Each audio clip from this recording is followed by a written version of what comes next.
తిరుమల తిరుపతి దేవస్థానంలో గోవుల మృతి వ్యవహారం రాజకీయంగా రచ్చరేపుతోంది. వైఎస్ఆర్సీపీ అధికార ప్రతినిధి భూమన కరుణాకర్ రెడ్డి ప్రస్తావించిన ఈ అంశం మీద తెలుగుదేశం పార్టీ ఘాటుగా స్పందించింది. అసలు అక్కడ గోవులు ఎటువంటివి చనిపోకుండానే రాజకీయంగా దురుద్దేశపూర్వకంగా ఇలాంటి ప్రచారం చేస్తున్నారంటూ మండిపడింది. అయితే అనూహ్యంగా టీటీడీ ఈవో శ్యామలరావు తెర మీదకు వచ్చారు. ఆయన మీడియా సమావేశం నిర్వహించారు.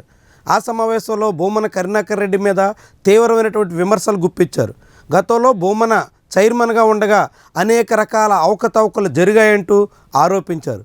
అంతటితో సరిపెట్టుకోకుండా గోవుల మరణానికి సంబంధించి కీలకమైనటువంటి ప్రకటన విడుదల చేశారు. ఆయన మాటల ప్రకారంగా చూస్తే గడిచిన 3 నెలల్లో జనవరి, ఫిబ్రవరి, మార్చి నెలల్లోనే 43 గోవులు టీటీడీ గోశాలలో చనిపోయాయి.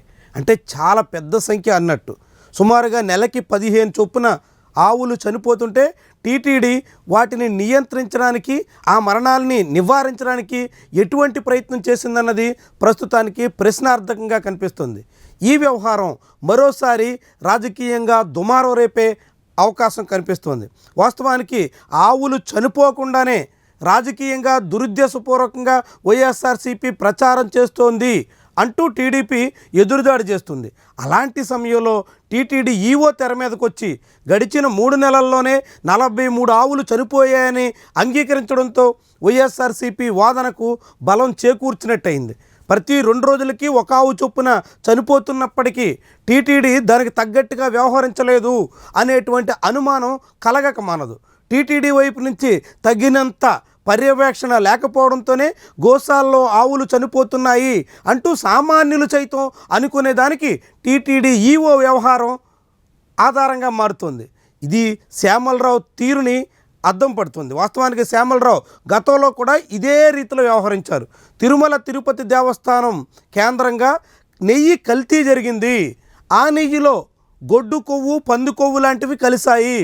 కల్తీ చేసినటువంటి నెయ్యిలో ప్రసాదం చేసి స్వామివారికి అర్పించారు.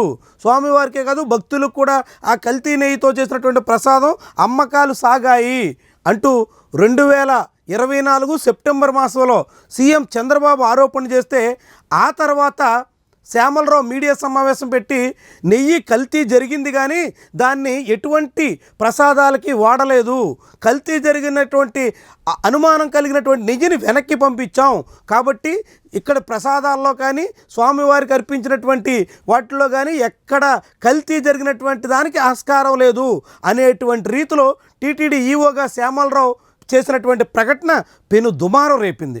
ఈవో ఒక మాట చెప్తే, ముఖ్యమంత్రి మరో మాట చెప్తే దీని మీద జనాల్లో అనేక రకాల అనుమానాలకి ఆస్కారం ఇచ్చింది. అప్పట్లో ప్రభుత్వాన్ని ఇరకాటం పెట్టేలా శ్యామలరావు మొదట చేసినటువంటి ప్రకటనని సవరించుకుంటూ ఆ తర్వాత మరో ప్రకటన చేయాల్సి వచ్చింది.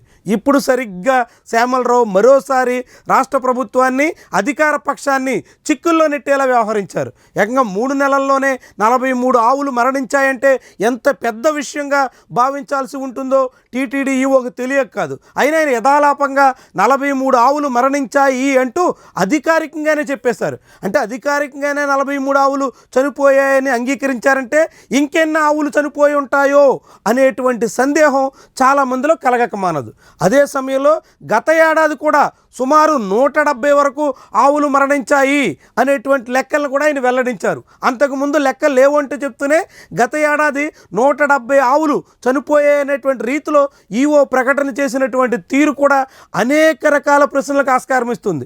ఎందుకంటే గతంలో కేవలం 4-5 నెలలు మాత్రమే వైఎస్ఆర్సీపీ అధికారంలో ఉంది. ఆ తర్వాత చైర్మన్గా భూమన కరుణాకర్ రెడ్డి జూన్ 4వ తారీఖునే రాజీనామా సమర్పించారు. అంటే ఆ తర్వాత 7 నెలల పాటు అధికారంలో ఉండగా, అంటే కొత్త పాలక వర్గం వచ్చిన తర్వాత ఎన్ని గోవులు చనిపోయాయి, ఎంత పెద్ద సంఖ్యలో మృత్యువాత పడుతుంటే ఏం చేశారు అన్న దాని మీద ఈవో నుంచి తగినంత సమాధానం కనిపించలేదు. దీంతో గోశాల, ఆవుల మృతి, తిరుమల తిరుపతి దేవస్థానం వ్యవహారం మరోసారి తెర మీదకు వచ్చింది. ఇందులో ఈవో శ్యామలరావు తీరు ఆసక్తికరంగా కనిపిస్తోంది. ఏకంగా గడిచిన 3 నెలల్లోనే 43 ఆవులు చనిపోయాయంటూ ఆయన అంగీకరించడం పెను దుమారం దిశగా నడుస్తున్నట్టు స్పష్టమవుతోంది.